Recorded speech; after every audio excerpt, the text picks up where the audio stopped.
नमस्कार, स्वागत है आपका लक्ष्य एक्सप्रेस में। मैं हूं आपके साथ रूबी और आइए करते हैं खबरों की शुरुआत। मध्य प्रदेश की राजधानी भोपाल में चावल उद्योग ने सरकार के खिलाफ मोर्चा खोल दिया है। मध्य प्रदेश चावल उद्योग महासंघ के अध्यक्ष आशीष अग्रवाल ने बताया कि बकाया अपग्रेडेशन राशि और बारदाना खर्च न मिलने से मिलर्स दिवालिया हो रहे हैं। चौंकाने वाला आंकड़ा ये है कि पिछले साल अप्रैल तक जहां 60% मिलिंग हो चुकी थी, इस साल केवल 5% ही हुई है। मध्य प्रदेश शासन के द्वारा जो धान उपार्जित की जाती है उस पर रेशो अनुसार भारतीय खाद्य निगम में चावल जो हमारे द्वारा जमा किया जाता है उसमें प्रति वर्ष अपग्रेडेशन राशि दी जाती है। अपग्रेडेशन राशि का मतलब हम लोग जो धान मिलिंग करते हैं उसमें जो अतिरिक्त ब्रोकन और रिजेक्शन निकलता है उससे जो मिलर्स को नुकसान होता है उसकी भरपाई करने के लिए मध्य प्रदेश शासन प्रति वर्ष अपग्रेडेशन राशि देती है। तो प्रदेश में जो पिछले साल 24-25 में जो धान खरीदी गई थी उसकी जो मिलिंग नीति मध्य प्रदेश शासन के द्वारा जारी की गई थी उसमें कंडिका 21 में मध्य प्रदेश शासन द्वारा ये कहा गया था कि हम आपको अपग्रेडेशन राशि प्रति वर्ष अनुसार कैबिनेट से इसका स्वीकृति लेकर हम आदेश जारी करेंगे। लेकिन मिलिंग पूरी समाप्त हो जाने के लगभग 6 महीने से अधिक बीत जाने के बाद भी आज दिनांक तक अपग्रेडेशन राशि दिए जाने संबंधी आदेश जारी नहीं हुए हैं, जिसकी वजह से प्रदेश के राइस मिलर्स की आर्थिक स्थिति खराब है और लगातार प्रदेश के मिलर हमारे द्वारा जो चावल उद्योग महासंघ के द्वारा विभाग के मंत्री अपर सचिव महोदय जी, एमडी साहब, माननीय मुख्यमंत्री जी से के नाम से बार बार ज्ञापन देकर उनसे मिल करके अपग्रेडेशन राशि दिए जाने संबंधी आग्रह किया जा रहा है। किंतु 6 महीने से अधिक समय बीत जाने पर भी आज दिनांक तक इस संबंध में आदेश जारी नहीं हुए हैं, जिसकी वजह से प्रदेश के मिलर्स की आर्थिक स्थिति खराब है। और यही वजह है कि अभी जो चालू साल में शासन के द्वारा जो 25-26 में धान की खरीदी की गई है उसकी मिलिंग में प्रदेश के मिलर्स रुचि नहीं ले रहे हैं। अभी अप्रैल महीना माह अभी चल रहा है। पिछले साल अप्रैल तक अभी इस समय तक शासन के द्वारा जो धान खरीदी की गई थी उसका लगभग 60% मिलिंग हो गया था।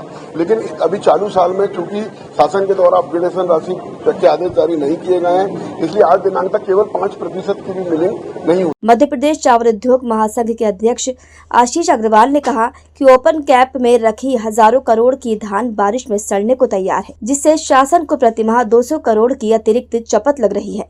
आगामी गेहूं उपार्जन के लिए गोदाम खाली नहीं है, जिससे बड़ा प्रशासनिक संकट खड़ा हो सकता है। मिलर्स की इस आर पार की लड़ाई ने चुनावी माहौल में सरकार की सिरदर्दी बढ़ा दी है। डेस्क रिपोर्ट, द लक्ष्य एक्सप्रेस। मेरा नाम दिलीप सिंह, मध्य प्रदेश चावल उद्योग महासंघ का कार्यकारी अध्यक्ष हूँ। आज विवश होकर के आप लोगों को इस प्रेस कॉन्फ्रेंस में बुलाया, चूँकि जब कोई आवाज़ न सुनी जाए तो चौथा स्तंभ ही निर्णायक होता है। तो हम लोग आपके समक्ष अपनी बात को, दर्द को रखना चाह रहे हैं। सबसे बड़ी बात यह है कि प्रदेश सरकार जो भी धान खरीदती है उसमें 1 कुंटल में हमें 67% चावल जमा करना होता है। हमारे मध्य प्रदेश में जो भी धान की पैदावार होती है 98% वो धान हाइब्रिड धान बोई जाती है। उसमें जो चावल का परसेंटेज रेशियो निकलता है मात्र 38 से 42% निकलता है। ये जो 67% की भरपाई हम लोग करते थे अभी तक विगत वर्षों में, तो प्रदेश सरकार हमको अपग्रेडेशन देकर के उस भरपाई को पूरा करती थी, जिसमें 21-22-23 में हमको 200 रुपये का अपग्रेडेशन देकर के जो नुकसान मेरा 67% चावल जो नहीं निकलता था उसको देकर के हम उसकी भरपाई करते थे। उस अपग्रेडेशन को आज हमारी सरकार ने उसको बंद कर दिया है।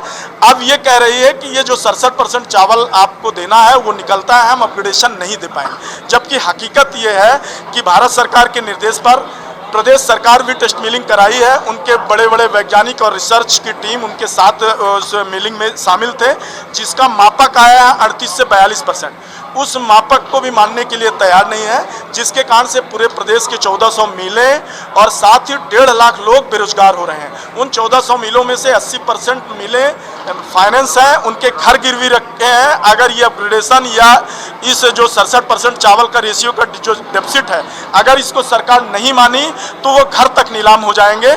इसी आवाज़ को शासन और प्रशासन तक पहुंचाने के लिए आपका माध्यम हमने प्रेस कॉन्फ्रेंस के माध्यम से लिया है।